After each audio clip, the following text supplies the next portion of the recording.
All right, everybody, welcome to episode number 24 with my guest, Sean Willingham. Sean, thank you for coming on. How are you doing? I'm doing great, man. Thanks for having me on today. And I'm proud, man. So before we get too far into this podcast, I want to give the listeners a little bit to know about yourself. All right. Well, I'm Sean Willingham, professional bull rider for I don't know 20 years or so with the PBR. Just recently retired from bull riding in November, and now I have a business I'm running now with Driven PCR CBD company for equine, buck and bull industries, and as well as your humans and companion pets. So how did you get into bull riding? Ooh, man, I don't know. I just went and watched a rodeo when I was younger here in my hometown, and nothing really. We was running around wild. Me and my friends were, and they made a big deal. The bull riding's about to start. Everybody step away from the fence, get back, get your kids, and pay attention. So that caught our eye just long enough to get me to stop and watch the bull riding. And man, nobody rode a bull for 8 seconds that day, and I was all like, wow, it don't seem that hard. It's only 8 seconds of bull riding. Shoot, it can't be that bad. And that's what triggered my mind. And I wanted to try it and see if I could ride one for 8 seconds. And when I did it, I was proving pretty quick that it was a lot harder than I thought it was. And I didn't ride one for 8 seconds for a long time, but I was bound and determined to figure it out and figure out how to win and stay on one for the whole 8 seconds. So one thing I want to talk about with how long of a career that you've had is kind of your work ethic. So first of all, how much work goes into being able to keep your body in shape to deal with as many bulls as you've been on? Man, it's an everyday challenge for me. I worked out hard. I would go to the gym every day, and I still go to the gym every day, even though I'm retired. I just don't want those old injuries to flare up and something, those injuries come back, and then I'll be sore and hurting. So, I would work out at least an hour, 2 hours a day in the gym. Then I'd probably go for a run, and then who knows what else I was do. But I was always preparing my body for the brutal beating it takes, to ride a bull for 8 seconds. And we were going up and down the road for, I don't know, 30, 40 weeks out of the year, a weekend, getting on 2 to 3 or 4 bulls a weekend. So your body takes a beating in just doing that. So I would try to prepare my body for the beating it was going to take, so my recovery was a lot faster and I didn't have as much downtime, if I did get hurt or, a little sored up. So then also, how much work does it take at the point in your career, like these past couple years, when you're in your late 30s and the bulls are just getting so much stronger than they have been before?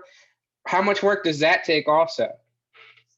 True. I mean, I never changed my routine. The older I got, I didn't beat up myself any more than I did when I was younger. I just kept the same routine, and I stayed consistent was the main thing. As I got older, of course, it is a lot harder to stay in shape, but all those years me doing it, I never really took any downtime. So I just kept that daily routine maintenance as I went on. And yeah, the recovery was a lot longer the older I got, depending on the injuries. I didn't heal as fast as I normally would. But yeah, definitely. I mean, I constantly trained and prepared my body for what was about to happen. So one of your career milestones was having gone 228 straight premier events on tour. How much also does that take a toll, not getting that break really and just going that many straight in a row? And also, how kind of cool is it coming up just short of Luke Snyder's record? Yeah, man, that's pretty incredible. I had no clue I was even in that range. I didn't ever keep up with how many I went to. I just, as a professional bull rider, we're not guaranteed a paycheck. So if I didn't show up to the event, I wasn't going to make any money for the weekend. So I battled through a lot of injuries and still went on the weekend, hurt, broken ribs. And I remember having a separated shoulder and still being able to go and ride just because that's the way I made my living. If I was sitting at home babying the injury that, yeah, it sucked. I was hurt, but it was something that I could ride and perform with that injury without having to miss an event. And, yeah, it was terrible. I probably didn't ride as great as I would have if I'd have been 100%, but I just powered through it just to give myself an opportunity to put myself in that place to be able to win something, or actually maybe even win an event, being sore. So, but yeah, man, going to that many in a row, I don't know. I'm pretty sure a lot of it was luck. Luck and toughness was the main thing. And I know I battled through injuries throughout that time. And, fortunate enough for me, I didn't get hurt. I didn't have a bad injury that would keep me away from going. There's a lot of nagging injuries. It wasn't nothing real crazy. All right, so one thing I also want to talk about now is a couple times during your career and like interviews and stuff, you'd say you do other things outside of the sport to keep you in shape for the sport. I think one thing was surfing, right? Wakeboarding and surfing, yeah, for sure. So how much do those kind of things help you into another sport? And also, what do you kind of like about those? The main thing I would wakeboard for the most part of it is because I enjoyed it, and it's in the summer, it's on the lake, and if you have a boat, you're gonna have a lot of people come get on your boat, no matter what you're doing or where you're at. Just because during the summer, it's hot summer. Hey, I got a boat. Bring all your friends, pile it up, let's go play. But for me, I use it for the core exercise. It's a really great way to work out your core. When you're riding that wakeboard, people don't realize that the majority of wakeboarding is a core workout. You have to have strength, and it's the same in bull riding. You have to have a hard, a very strong core and upper body to be able to ride bulls and balance. And you're riding a surfboard, you're working on your balance to try to stay on the board and ride it. Same as wakeboarding. It's all balance and different other stuff comes in effect. I mean, if you get to flipping, that goes to show you're in control and balance, and it just kind of worked hand in hand with the sport of bull riding. For me, it did. And there's a lot of other people that at that time would go with me as well. JB Mooney and Brian Canner, everybody that was coming up when I was going to the lake, and that was my workout, they would also come and do the same thing. So one thing I don't think many people really realize is that bull riding is not just getting on ton bulls. There's also a ton of other stuff that you work on and other stuff that can help with this sport. How much do other sports help with bull riding that people really don't realize? Oh, I mean, it helps out a lot. It just gives you a wide range of different exercises, no matter what you're doing. If you're playing basketball, you're working on your cardio. You're working on, once again, your core strength, your leg strength, the wakeboarding. I just feel like, professional bull riders are the best athletes in the entire world. And so to prove that fact, it goes to show that the majority of us bull riders can play almost any other sport that there is out there and be very competitive and successful at it. You can't take somebody that's a professional football player and make them a bull rider. It blows my mind. I mean, we had a guy try it. I mean, a long time ago, Ocho Cinco, he tried to ride a bull and he rode like 0.8 seconds, 0.08 seconds. He didn't even make it a second out of the chute. So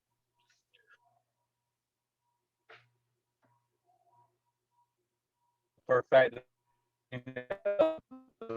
bull riders are very what we do, and the agility it takes to ride one, the balance, the main thing is the courage and the nerves.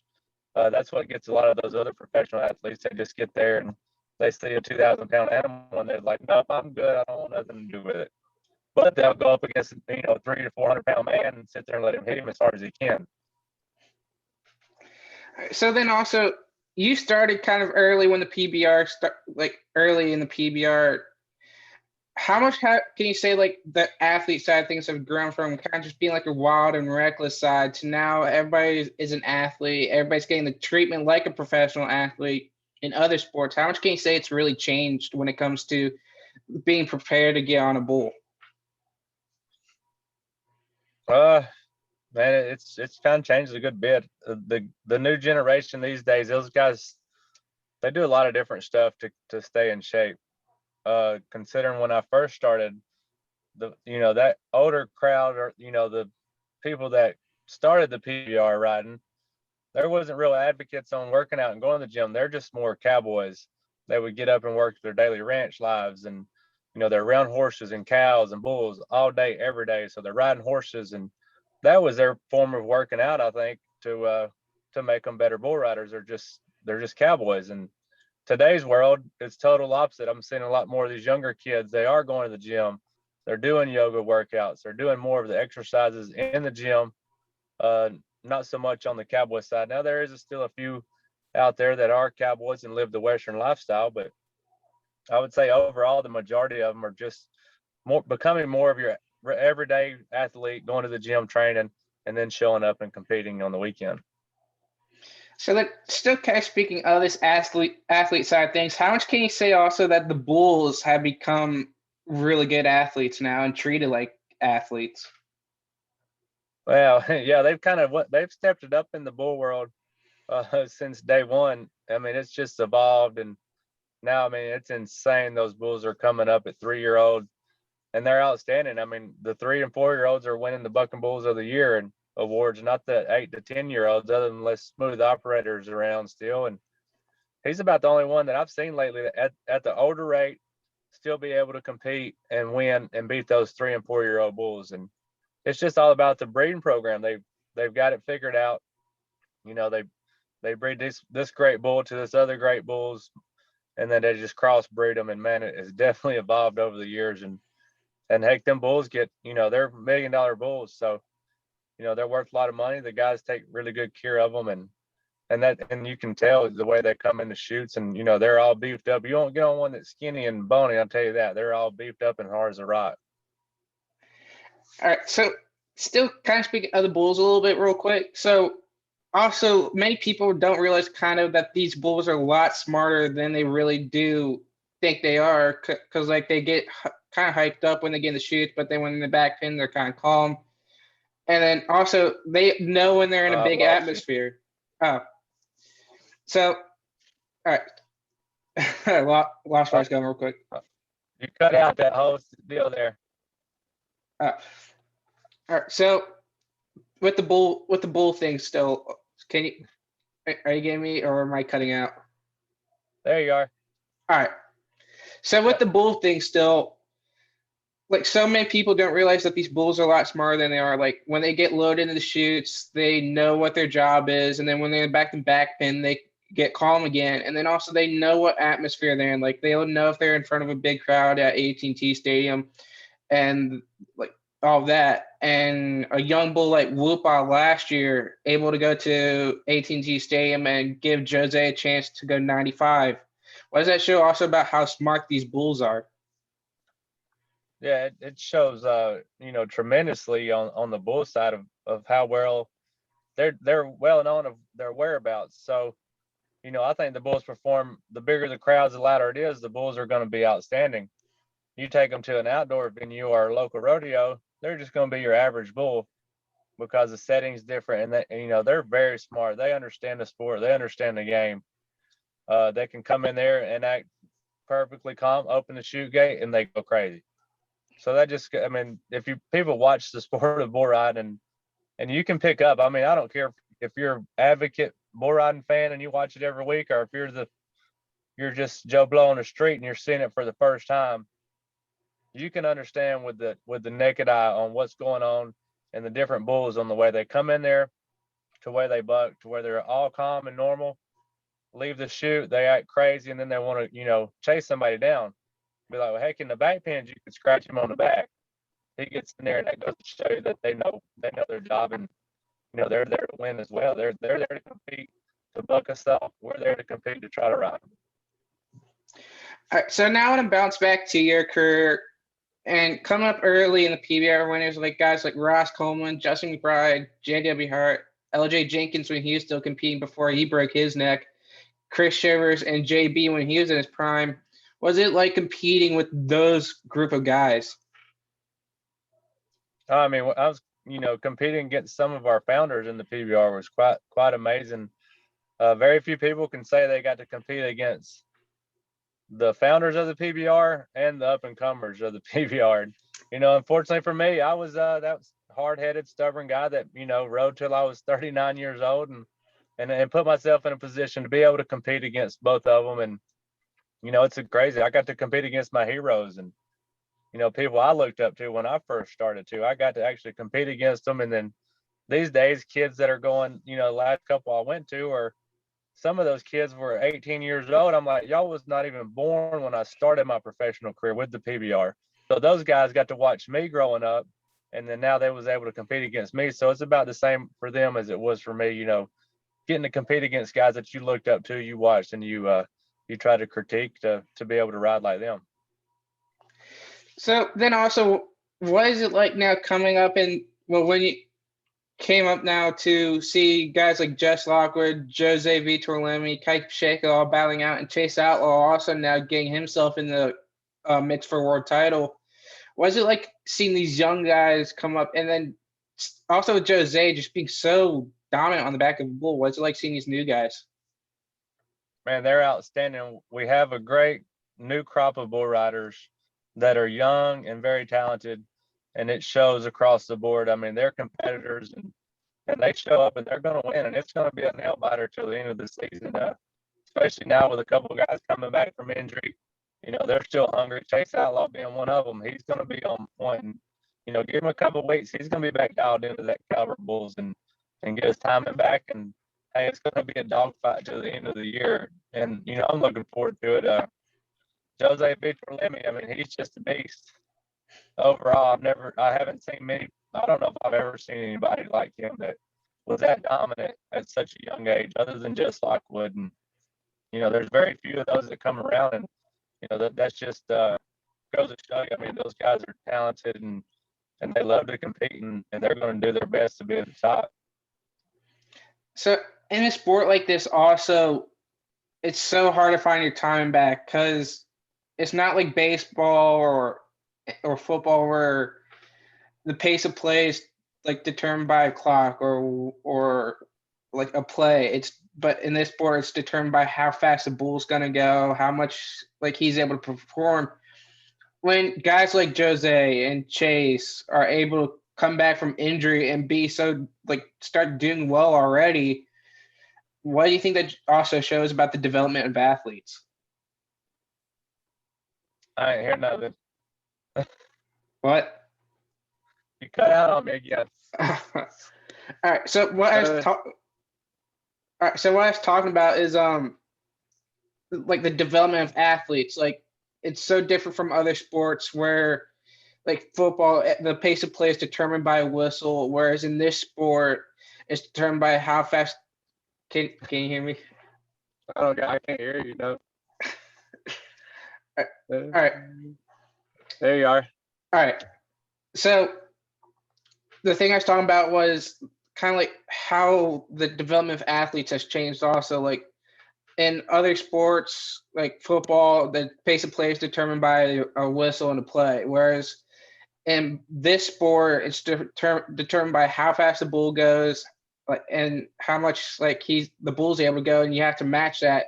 And guys like Jose and Chase are able to come back and already be competing at the highest level and succeeding. What does that show about the development of these guys?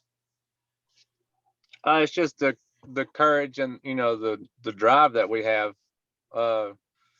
It's just all heart. I mean, that's all it is. Those guys are bound and determined to come back and be the best, no matter what level they're at. They're going to come back and be competing at the highest level pretty fast. I mean, yeah, those guys do get on practice bulls before they come back, and that goes to show you the difference in guys that are willing to practice and get better on a bull, other than the guys that don't really want to practice and they just think that the athleticism is already there. I don't have to practice this week. I'll just make up for it next weekend when I'm at the show. And that's the difference in the guys that are at the top level and winning than the guys are just kind of right in the middle of the pack. I think that's what separates those guys apart, is because their drive and their will to want to get on the best bulls every day, no matter if they're competing for 30,000 or if they're doing it for fun, trying to learn something or, pick up something. Hey, I was riding pretty bad. I got bucked off 2 in a row.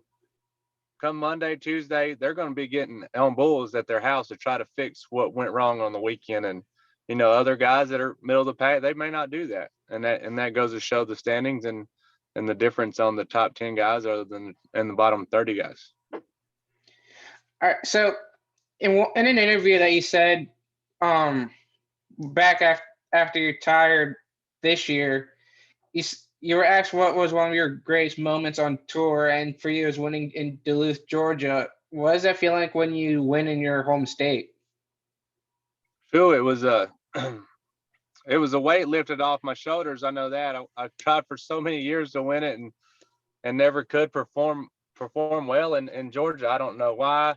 I could go everywhere else and win consistently, and it didn't matter. But it just something about when I come to Georgia, I was just I don't know. I just had bad luck or too overwhelmed, or my mind wasn't in it because everybody was there to watch me, and maybe my focus was other places other than on being there to win it. So finally to capture that win was pretty amazing for me. It was just like a weight lifted off my shoulders. Hey, I finally can win in my home state in front of all my family and friends, and you can see me do it live. You don't have to watch me do it on TV.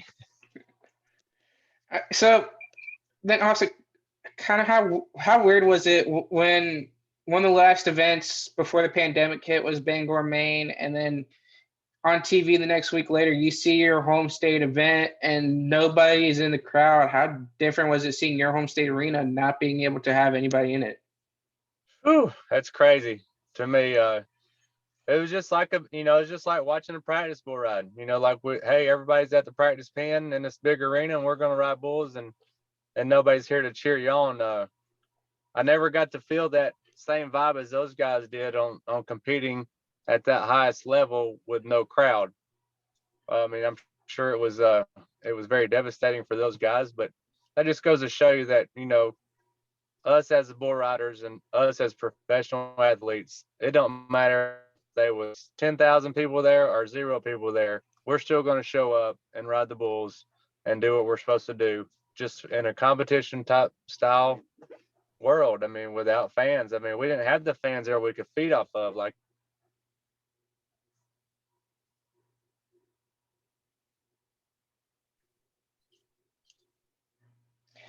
All right. So then also with this, how's it like being a part of an organization then that was able to push so hard to get everybody back working so quickly? it's pretty impressive. Nobody else was able to come back and do it as fast as we was, and a lot of those bigger associations in the professional world just shut down because they had no revenue or no no good mindset of where they wanted to be or what they could do to get back to competitions without having that big fan base. And in the PBR, we kind of look outside the box saying, hey, we can still do this without the fans because the bull riders and the bulls are they're going to do it no matter where we're at, if there's 100,000 people there or not. So it was very great. I mean, kudos to the PBR and the big authorities for putting stuff together and allowing us to be able to go to ride at a controlled environment with no fans and still do it at a safe progress. It was pretty incredible to see them to go out on their own and say, hey, we're going to do this safely as we can and still and still give y'all a chance to compete to win some money. So then also kind of still speaking of it, you did compete in Casper, Wyoming for the Velocity Tour, the 4 events that they had there to try to make the finals for your last time. How kind of impressive is it also with the Velocity Tour kind of being like a minor league tour of the PBR and still be able to have events so early in the pandemic like that, being kind of like a minor league tour? Yeah, that's gives the guys the younger guys a great opportunity to come up and go to a bigger an event. It's definitely a downgrade, but the production's top.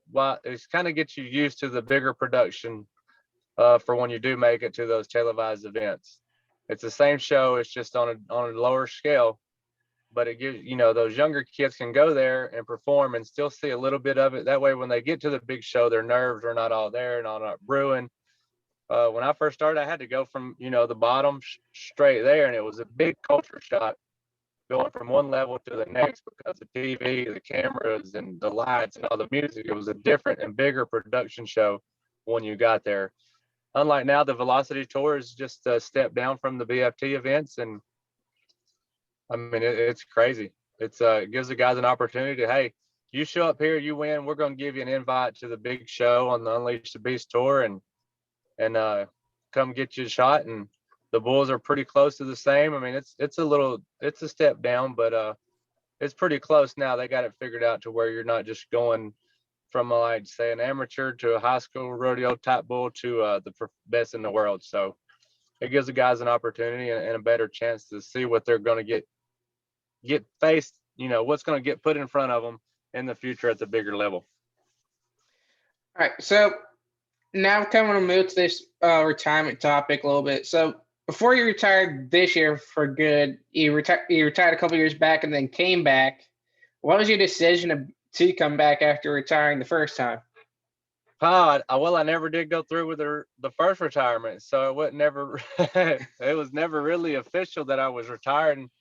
I mean, I kicked it around and talked about it that one year, and I was going to retire at the end of the year, but I had such a good season and my body felt really good. And, I felt like I was able to go for another year, maybe possibly 2 years.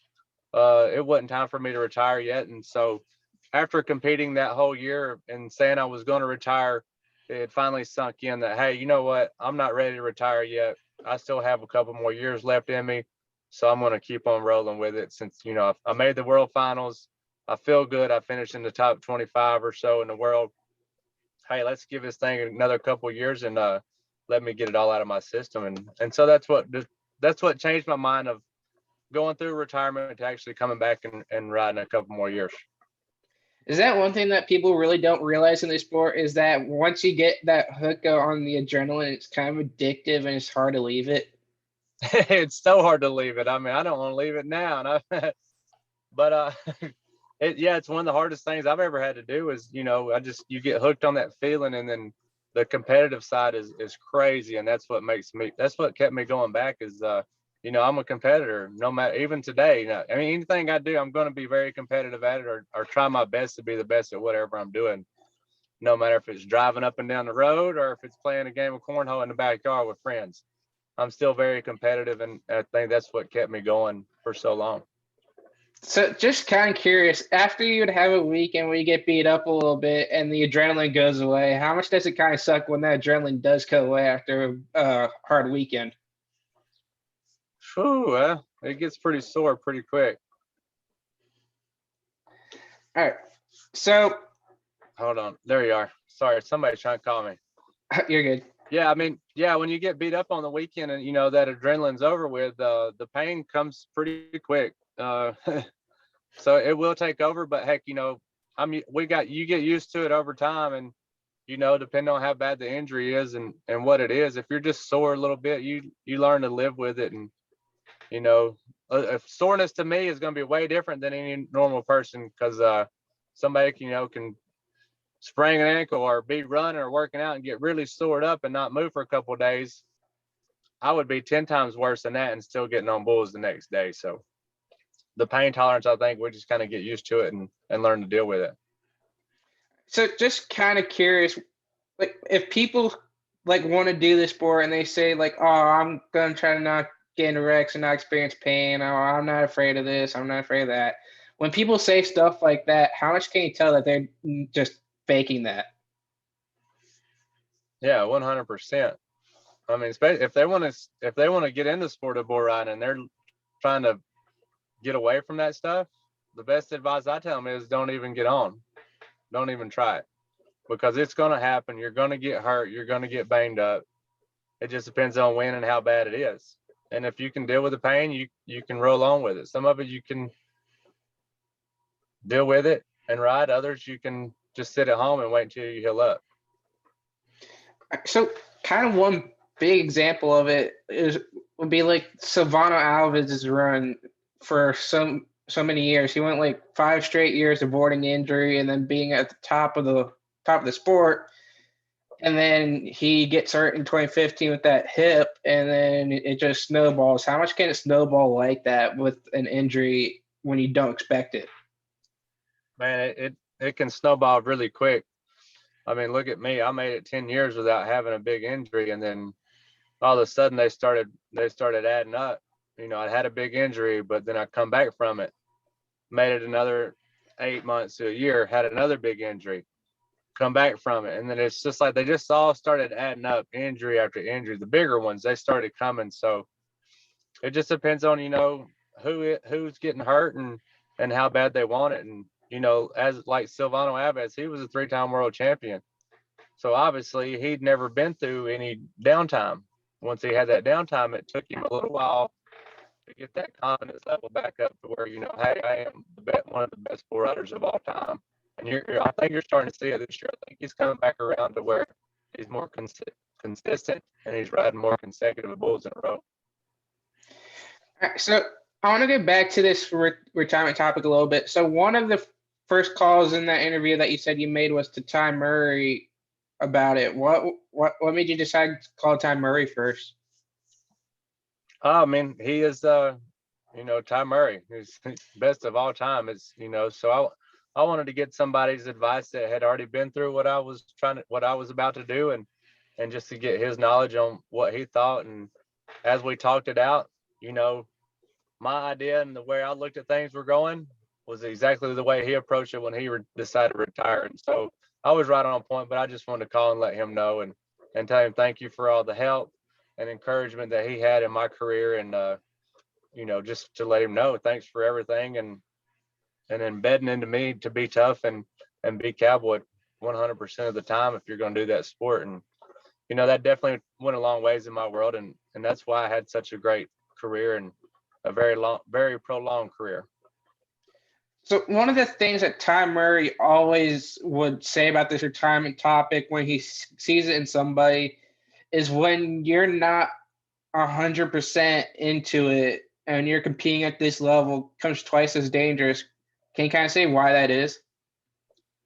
Well, it's just because your head's, your mind's somewhere else. Your mind's not on riding bulls, and it's a very dangerous sport. And if you're not 100% committed on the task that's at hand, something bad's going to happen. I mean, it happens all the time. I mean, I saw it happen to me when my mind wasn't on bull riding. It seemed like something crazy would happen, or I wouldn't perform, not necessarily get hurt or get wrecked out, but my performance level was not nowhere close to where it's supposed to be when I'm focused and dialed in and really feeling the vibe and ready to ride. So in 2019, you started off with a really good start. Well, not really good, but still pretty good start to the year for your age. And then Kansas City hits, and then you get stepped on your leg, and it ends up being broken. How much of a mental game is the sport of bull riding, knowing that you could be at the top of your game to them being down like that? Yeah, I mean, it happens that fast. And, at that point in time, I was feeling great.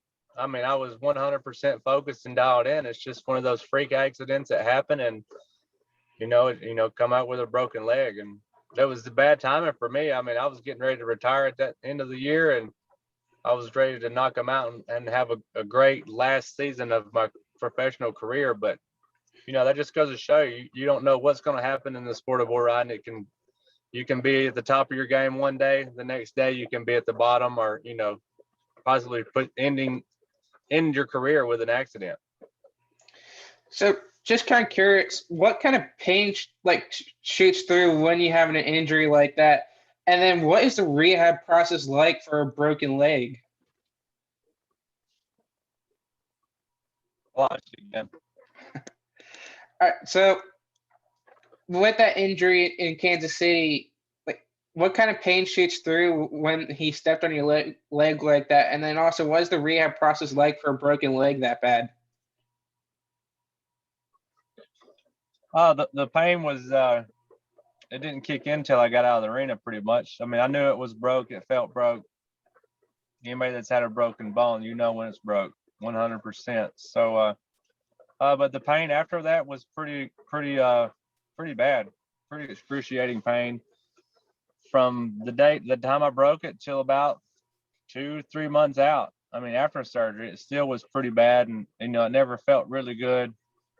It was just a bad break, and I had complications with it. It didn't want to heal, and I thought I was going to do a second leg surgery, and but it finally started healing enough so I didn't have to redo it all, and I was not looking forward to it one bit about it. And I started trying to train for it right away afterwards to come back, but there's a lot of complications. It was hard to deal with, and eventually it got healed up, and I just try to stay positive at the end of the day, and hey, it is what it is. Broken leg, it's going to heal. When it does heal, I'll really start pounding it down again to get back to being able to compete. And then I got back, started competing, and then the coronavirus hit and shut everything down. So, it was just bad timing all the way around for me. And from breaking my leg to coming back to competitions to the coronavirus, that's pretty much it. So just kind of curious from your perspective, like how much did it hit you as a blur or unexpected with this coronavirus that both tours, the Unleash the Beast and the Velocity tours, kick off so well, so many major cities, just all going at 100% and just absolutely great to start off. And then this coronavirus hits and everything just stops. How much does that hit you as a blur? Oh yeah, it hit everybody, I think, as a blur. Nobody was ready for anything like that. I don't think the world has ever seen anything happen like that. So I think it hit everybody pretty close to the same. I mean, everybody was kind of dumbfounded and really didn't know what to do or what was going to happen in the future. And thankfully we have enough scientists and people out there to figure out, how can we get through this together? What's our best options? Because it was a pretty bad virus, and it killed a lot of people, and a lot of people had it, a lot of people survived, and others was not so lucky with it when they did get it. So great, thankfully we live in the best country in the world, the United States, and was able to pull through it and come out ahead. We're still struggling, but hey, as a whole, I think the majority of it, everything's going well, and things are starting to shape up to get back to somewhat normal lifestyle is what it used to be, with especially being in a sport with fans. I mean, that's hit everybody hard, and trying to be able to come back from that to be able to have a large crowd is, it's starting to come around eventually, but it's definitely looking better for the future, and every day is better for our world, and especially other venues with professional athletes. All right, so speaking of injuries, and then speaking of this coronavirus, one of the things earlier that you brought up about the sport of bull riding is that it's not like any other sport. You can't get paid unless you compete. How much also is that something that mentally kind of is a mental factor into this sport, that if you're not there, you're not getting paid, and it gives somebody else to take your spot? Yeah, it's not fun. That's for sure. Being, like us, we don't, unless we're there competing, we don't, and that's why the PBR stepped up and was able to work through it to be able to have our, competitions with no fans and all that good stuff. And yeah, it's no fun at all, for sure. Not knowing, when am I going to be able to go back to ride bulls to be able to provide for my family was definitely a shocker on a lot of people. All right, so now I want to move to the finals this year with your retirement ceremony. So first off, in the middle of this pandemic, the crowd is there, and you have that ceremony night one. It's with you and Ryan Dirtier on both your guys' retirement. How great is it, first off, seeing everybody there in the crowd, and then also what kind of feeling is it getting an ovation from everybody in the crowd for the career that both of you guys had? Yeah, it was overwhelming for sure. I mean, I had a good speech, I thought, when I got up there, and then they announced it, and then everything, the nerves took over, and I got overwhelmed. I'm pretty sure I didn't really say much, but I think the only thing I said was, "Heck, it's been a hell of a ride. Thank y'all." That's pretty much. So yeah, it was great. to see fans there. I mean, even though it was only half capacity, it was still pretty impressive to have that many people there and to celebrate mine and Ryan Dirty's lengthy career. And yeah, it was great. It was better to do it there than do it with no fans, that's for sure. So even though you didn't win a world title at all in your career, you still had achievements like qualify for the World Finals 12 times, finishing ninth all time with 368 qualified rides, and then also that 228 straight event run that you went on, and then also 14 90-point rides. When you leave that kind of stats behind and that kind of like a legacy behind, and then also being somebody that fans just find everything to root for about you, what is it like leaving that behind in this sport? I mean, I feel very fortunate to leave such a good record behind. I mean, I did it for a long time, and that I definitely didn't ride bulls for the money or the fame. I rode bulls because I loved it, and I loved the challenge it gave me every time I got on the back of one. But yeah, to be able to succeed and have such a great career and have some good stats to go back on, I mean, it's very outstanding, and it's a great achievement. And hopefully, the younger generation have something to look forward to, and hopefully have some goals to set, in their future, to be able to have the same accomplishments that I did, and being able to qualify for the World Finals, and on consecutive different trips, and actually 12 times. So that's pretty impressive for me to be able to go out like that and still be able to go out in such a good bill of health that I am in now. So then also earlier you had brought up you've been finding ways to stay involved in this sport that since now you're retired. How great is it now also having the opportunities to give back to the sport of bull riding and stay involved in it? Oh yeah, it's definitely I mean, that's definitely a perk. I definitely don't want to be missing it for too long, or I'll have to come out of retirement and start riding again.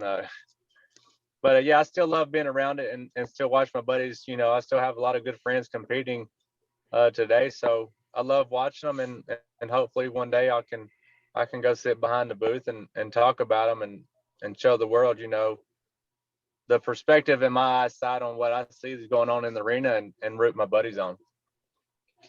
So just curious real quick, how impressive is it to you that guys like Wallace de Oliveira and Valderon, those guys being in their 40s and still competing, and then also that guy that competes on the Velocity Tours a lot, Ben Johns, how impressive is it that they're in their 40s and they're still able to compete on the highest level?